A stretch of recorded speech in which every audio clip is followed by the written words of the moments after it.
warm welcome to TV Africa News and thank you for always joining us. This is Africa Today. My name is Najma Lima, but first are the headlines. Todong preaches reconciliation as NRM seeks to broker peace in Buganda. Government allocates land to India for construction of Mahatma Gandhi Center. Sudanese general tightens grip on power, reappoints self. And in sports, Bayo scores late goal for Uganda Cranes to deny Kenya away win. A warm welcome once again. Now the news in detail. The NRM Secretary General Richard Todong has asked the party leaders in Kayunga to play mature politics by ending their bickering and reconcile with each other in a bid to take forward the party. We have more. The ruling party Secretary General was on Thursday speaking to NRM leaders from Busana and Kayunga sub-counties, as well as Kayunga and Busana town councils at Namagabi Secondary School in Kayunga district. The meeting was part of the party's efforts to mend ties between the Kayunga NRM chairman, Moses Kalangwa, and his political rival, who also doubles as the district woman member of parliament, Aida Nantaba. The rift has spilled into the public, creating cliques and consequently seen the ruling party lose support in the district, as each of the two sides has in the past been accused of supporting opposition candidates against their rivals. Speaking on Thursday, Todong said it is high time the two sworn enemies opened a new chapter that would see them reconcile, but above all, work for the people of Kayunga who need their services. The NRM Director for Mobilization, Rosemary Seninde, emphasized the need for all warring factions to come together, noting that the new party leadership has come to change how things are done. Speaking on the sidelines of the meeting, the NRM chairman for Kayunga district, Moses Kalangwa, acknowledged the infights but said it is high time they unite for the benefit of the party. Government has allocated at least 20 acres of land to the government of India to construct a Mahatma Gandhi Center in Entebbe and a culture center in Jinja City. This was revealed by the State Minister for Foreign Affairs, Okello Oryem, during his meeting with the Indian State Minister for External and Parliamentary Affairs in Kampala. Nalugo has more.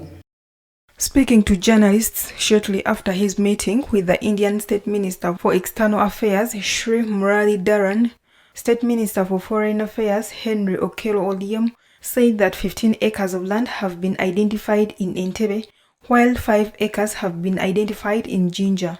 However, Minister Oryem was not clear on the amount of money that will be invested in the two projects. So, we have given them 15 acres of land in Entebbe, and India is going to build this convention center in Entebbe and conference center in Entebbe for Uganda. Secondly, in Jinja, they will build an Indian center for culture and tradition. Land has been found in India, and that will also be built in Jinja. For his part, Murali Dharan praised the good relations that India had with Uganda over the years. He said his visit to the country today is a follow-up on the earlier visit in 2018 by the Indian Prime Minister Narendra Modi. He added that he wants to ensure that what was discussed with President Museveni is actualized. Prime Minister of India, Sri Narendra Modi, and the President of the Republic of Uganda, His Excellency Kaguta Museveni, had telephonic conversations to discuss the health and economic challenges.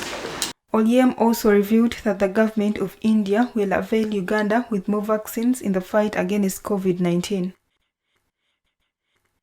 And I've been assured by the Indian minister just now that now they vaccinated over 1 billion Indians. Okay, they look forward to assisting Uganda and Africa with more vaccines, because if Africa and other developing countries are not vaccinated, then it will impact on those who are vaccinated. So we look forward to India assisting us also in that area of vaccination. Meanwhile, Minister Oryem vehemently denied that Uganda has anything to do with the M23 rebels who last week resumed attacks in the neighboring Democratic Republic of Congo, contrary to accusations by the government of Rwanda that Uganda was behind the M23. Olliem said Uganda is also interested in a stable Democratic Republic of Congo, therefore it cannot have rebel camps. Nalugo Muyingo, Africa Today.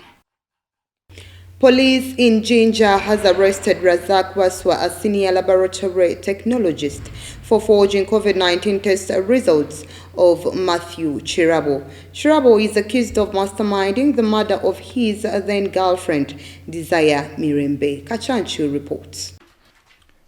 After 2 court sessions where the accused did not turn up, his lawyers told journalists outside the court that their client was ill with COVID-19 and therefore it was unwise for him to appear in public.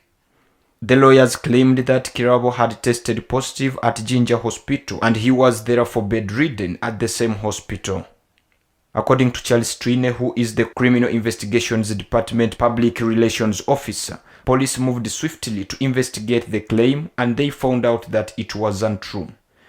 Twine said that the suspect Razak Waswa had absolute powers at the hospital and he used his office to forge the positive test results for Matthew Kirabo.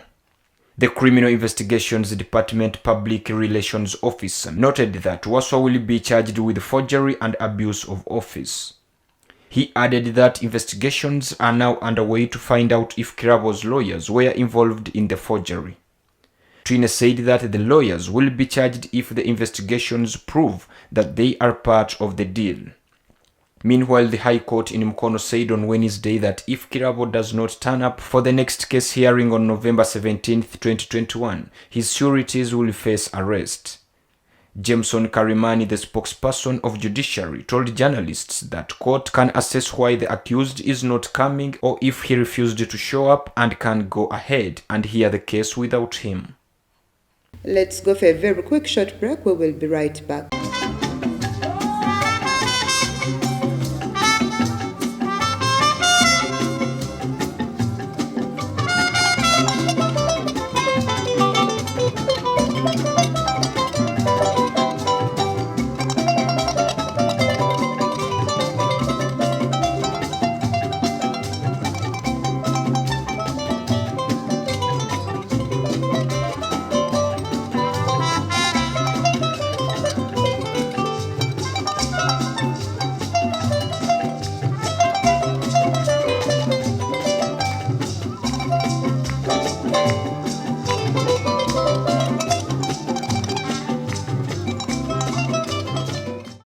Welcome back. You're still watching TV Africa News, The Right to Know.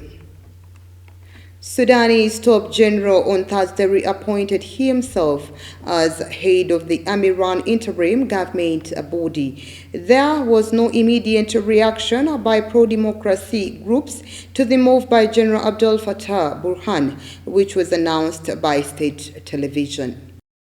A number of other members of the body sat on the previous council before he dissolved it in last month's coup. Also reappointed to the body on Thursday was the powerful paramilitary leader Mohammed Hamdan Dagalo as vice president. And Burhan reappointed as council members another 3 generals who had served in the previous council, according to the state TV. Thursday's announcement is seen as a sign that Burhan is tightening his grip on the country 2 weeks after he led a coup against civilian leaders. The development came amid repeated promises from the military that they would hand over power to civilian authorities. Since the October 25th coup, over 100 government officials and political leaders have been detained, as well as a large number of protesters and activists. At least 14 anti-coup protesters have been killed due to excessive force used by security forces, according to Sudanese doctors and the United Nations. Sudan has been in the midst of a fragile transition since a 2019 pro-democracy uprising led to the removal of long-time autocrat Omar al-Bashir. The 11-member Sovereign Council was first formed in the summer of 2019 after the military signed a power-sharing deal with pro-democracy forces. South Africa's last white racist president, Frederick Willem de Klerk, who died at the age of 85 on Thursday morning at his home in Cape Town, said that he had on many occasions apologized for the pain and indignity that apartheid has brought to the persons of color in South Africa. Keenly aware of the controversies he dredged up, FW de Klerk used his last words to apologize without qualification for apartheid and the pain and the hurt it did in a video released after his death. He died at home early Thursday after a battle with cancer, according to a statement released by his foundation. De Klerk freed Nelson Mandela from prison and banned political parties and later shared a Nobel Peace Prize with the anti-apartheid icon. Yet he never found a space in democratic South Africa and became seen as an apologist for the torture and killings committed by the segregationist regime. I, without qualification, apologize for the pain and the hurt and the indignity and the damage that apartheid has done to black, brown, and Indians in South Africa. Allow me in this last message to share with you the fact that since the early 80s, my views changed completely. And in my heart of hearts, realized that apartheid was wrong. His testimony had been demanded in several current cases, seeking answers over past atrocities. President Cyril Ramaphosa noted that de Klerk played a vital role in their transition to democracy in the 1990s, which originated from his first meeting in 1989 with President Nelson Mandela, who was a political prisoner at that stage. The office of one of the harshest critics of apartheid, Archbishop Emeritus Desmond Tutu, said the former president occupied a historic but difficult space in South Africa. Julius Malema, the 40-year-old leader of the leftist economic freedom fighters, didn't hide his feelings and thanked God for taking de Klerk, followed by 5 dancing emojis on his Twitter account, echoing the sentiments of many younger South Africans on social media. De Klerk sparked fury last year when he denied that apartheid was a crime against humanity, despite the UN declaring it such in an interview with the national broadcaster SABC. Moving on, the former Mozambican Finance Minister Manuel Chag, who is accused of corruption and currently detained in South Africa, will be extradited to the US. The announcement took place on Wednesday in South Africa. We have more. The former government official Manuel Chang is accused of corruption in the case of secret loans that plunged the country into its worst financial crisis in 2016.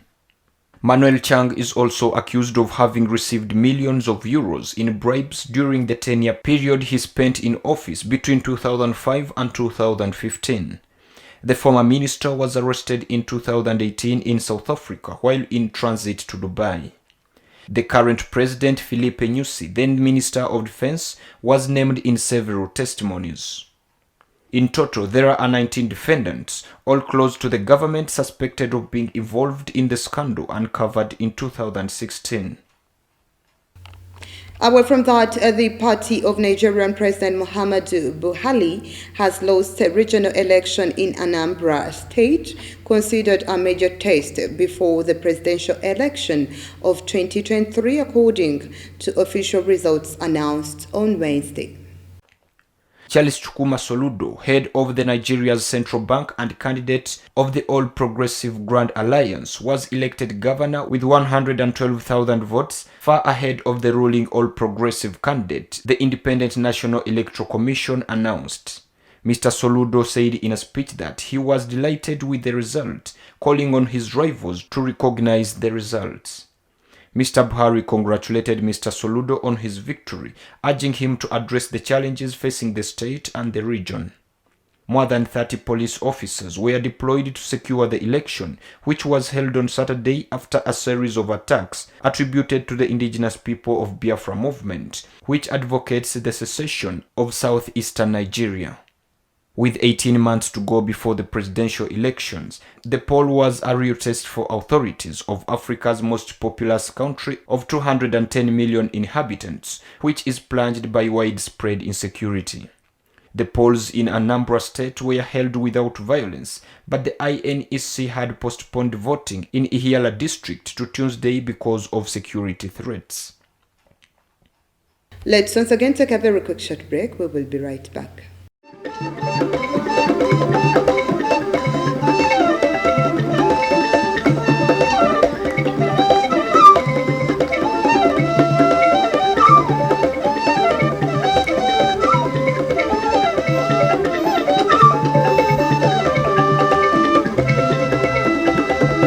Welcome back. You're watching TV Africa News at the right to know. In our business news today, some 30 heads of state and government, including U.S. Vice President Kamala Harris, met in France to attend the Paris Peace Forum on Thursday and Friday. The LC said that there are 30 heads of state and governments amongst the 450 participants that are expected at the three-day summit, while 15,000 others will attend online. This Paris Peace Forum, launched at the initiative of Emmanuel Macron in 2018, aims to establish in Paris an annual meeting of global players, similar to what is done in Davos on economic issues or in Munich on security issues. The fourth edition aims to encourage a stronger and more inclusive post-COVID recovery by proposing initiatives to better manage the global commons.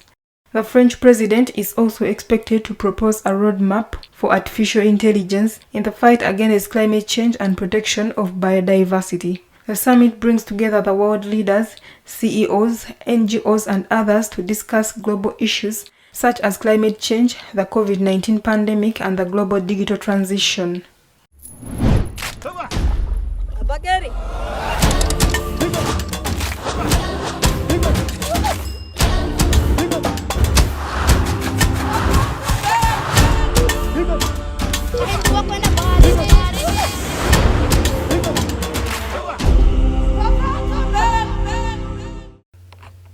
In our health news today, the first human clinical trials for a new vaccine against Ebola have started at the University of Oxford in the United Kingdom. The study is being conducted by the same team that created the AstraZeneca vaccine against COVID-19. We have more on this report. Daniel Jenkins, principal investigator for EBL-07 trial of the Jenner Institute in Oxford, said that they are using the same technology that they used to develop the Oxford AstraZeneca COVID vaccine. He added that the vaccine that they have developed is actually designed to target two species of Ebola virus, and these are the two species that have caused the vast majority of Ebola outbreaks and deaths. He said that there are 4 species of Ebola virus that have been known to affect humans, adding that Zaire is the most lethal strain, causing death in 70% to 90% of cases if left untreated. The scientist said that Sudan Ebola virus that they are targeting is a very deadly form of Ebola, adding that the fatality rate from these kinds of viruses range from somewhere between 20 to 90%. So these are very serious illnesses, and have vaccines that can protect people, give the best possible protection, is something the world really needs. The new vaccine developed by Oxford scientists is based on a weakened version of a common cold virus that has been genetically modified. The results of phase 1 clinical trials will be known in the second half of 2022.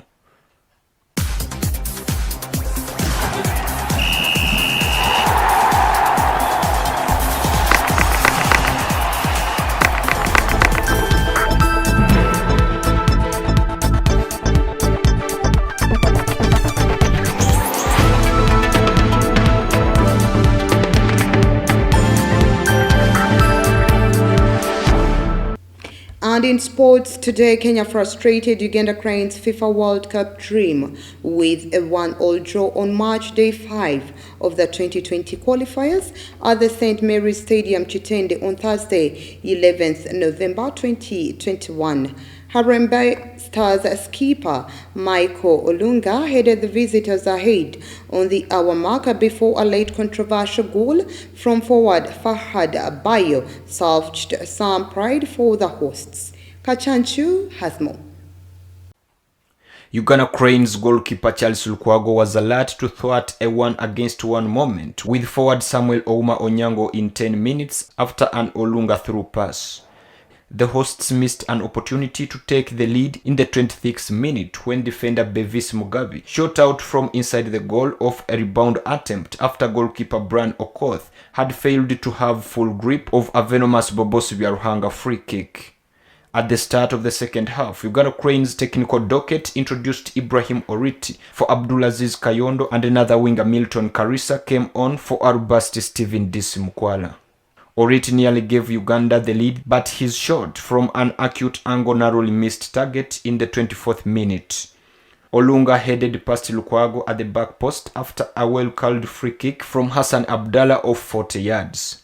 Uganda further made changes with Alan Okello replacing Bobosi Byaruhanga, Yunus Sentamu taking over Moses Waiswa's slot, and Martin Kiza coming on for the injured Timothy Awanyi. With virtually the last kick of action, Kenya's goalkeeper Okoth gifted Uganda with an equalizer when he hesitated to handle the ball before an on-rushing Bayo poked away the ball in what seemed to have been a foul not given before the forward rolled the ball into the net for the equalizer. 1-1 the contest ended, much to the disappointment of the two sides. Yunus Sentamu and Timothy Dennis Awanyi, who were cautioned for Uganda Cranes, will be ruled out for the away trip due to accumulated cards. Uganda's final game is away against Mali in Morocco as Kenya hosts Rwanda this Sunday. That ends our news bulletin today. Please do stay tuned. More programming coming your way.